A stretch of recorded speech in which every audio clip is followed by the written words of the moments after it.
Puthenchira saint Mary's ഫൊറോന ദേവാലയത്തിൽ വിശുദ്ധ സെബസ്ത്യാനോസിന്റെ അമ്പുതിരുനാളിന് ജനുവരി 18 കൊടിയേറുമെന്ന് ഭാരവാഹികൾ പത്രസമ്മേളനത്തിൽ അറിയിച്ചു. ഇരിങ്ങാലക്കുട രൂപത വികാരി ഫാദർ ജോസ് മാളിയേക്കൽ കൊടിയേറ്റം നിർവഹിക്കും.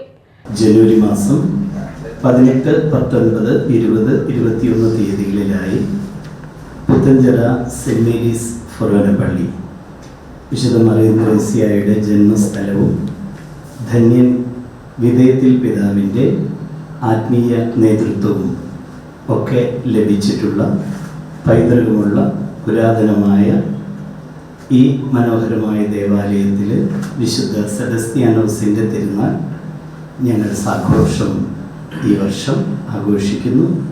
18, 19, 20, 21 തീയതികളാണ് തിരുനാൾ ആഘോഷം. പ്രധാന തിരുനാൾ ദിനമായ ജനുവരി 18 ആഘോഷമായ തിരുനാൾ പാട്ടുകുർബാനയ്ക്ക് ഇരിങ്ങാലക്കുട, ഹോസൂർ, ഗോരഖ്പൂർ രൂപതകളിലെ നവവൈദികർ കാർമ്മികത്വം വഹിക്കും. 21 ടൗണം, അങ്ങാടി അമ്പ് എന്നിവ നടക്കും. പത്രസമ്മേളനത്തിൽ ജോയ് അഞ്ചേരി, ജോളി ജോൺ ചിറയത്ത്, AV തോമസൺ, ഫാദർ ബിനോയ് പൊഴേലിപ്പറമ്പിൽ എന്നിവർ പരിപാടികൾ വിശദീകരിച്ചു.